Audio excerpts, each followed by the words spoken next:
खुलुमबाय बड'लेण्ड रादाब नायगिरि बयनिसिमबो फुंबिलिनि गोजोन हामलायथि बावहरबाय।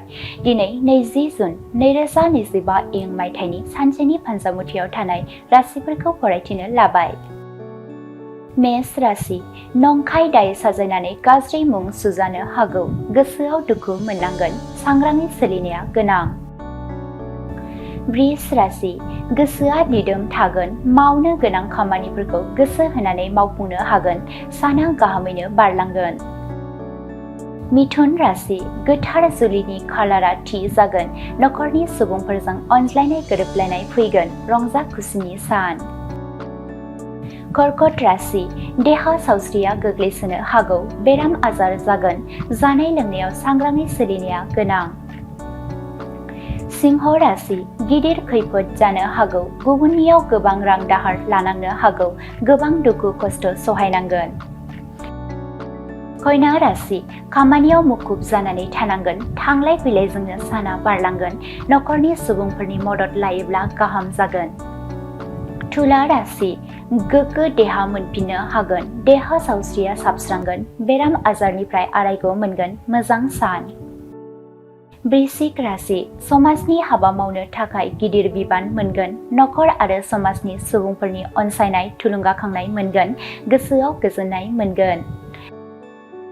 धनु राशि बायजोआव ओंखारोब्ला सांग्राङै सोलिनाया गोनां। सुथुरा सोफै सोफै जागोन। जेंना गोनां सान। मकर राशि गोसोआव गोथार सानस्रिया जायगा लागोन। नखरनि आरो समाजनि सुबुंफोरजों अनज्लायना गोरोबलायनानै थानो हागोन। गोजोननि सान। कुम्भ राशि गावनि गोसोनि साननायखौ गुबुननि सिगाङाव बुंथिनानै लानो हानाय नङा। गोसोआव दुखु आरो हांमा थागोन। हेंथा गोनां सान। मीन राशि मुलाम्फा गोनां सान। फालांगि खालामोब्ला गोबां रां आखायाव फैगोन। रंजा खुसिजों सानखौ बारहोहरनो हागोन। दिनैनि राशि फरायथिनाया एसेनोसै। बेजों लोगोसेनो दिनैनि साना बुहुमनि साफ्रोमबो सुबुंफोरनि थाखाय गाहाम जाथों।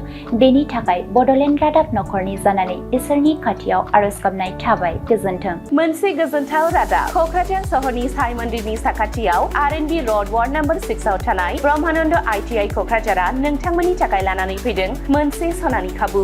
आथिखालनि बादायलु मुगायाव नोंथांखौ साख्रिनि थाखाय साखाफारा खालामनो ब्रह्मानन्द ITI क'क्राझारा गासै मोनबा भकेशनेल कर्स लानानै फैदों। आरो बे मोनबा भकेशनेल कर्सफोरा जादों electrician course 2 years course, stenography 1 year course, COPA computer operating and programming assistant 1 year course, beauty and wellness 1 year course, sewing technology 1 year course. Beauty and wellness आरो सिविंग टेक्नोलॉजीआव नोंथाङा बेसेनाङै मुं थिसननो हागोन। ब्रह्मानन्द ITI क'क्राझाराव हाईलि क्वालिफाइड फेकाल्टिज दं आरो 100% जब एसिस्टेंट। बेजों लोगोसेनो बेयाव फ्लेक्सिबल क्लास टाइमिंनि खाबुबो दङ।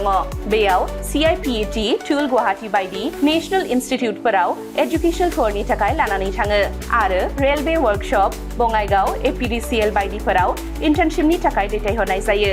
आबुङै मिथिनो थाखाय ब्रह्मानन्द ITI क'क्राझाराव थांनानै एबा 9101325849 एबा 86386832443 मबाइल नाम्बाराव कल खालामनानै सोलाद लानो हागोन।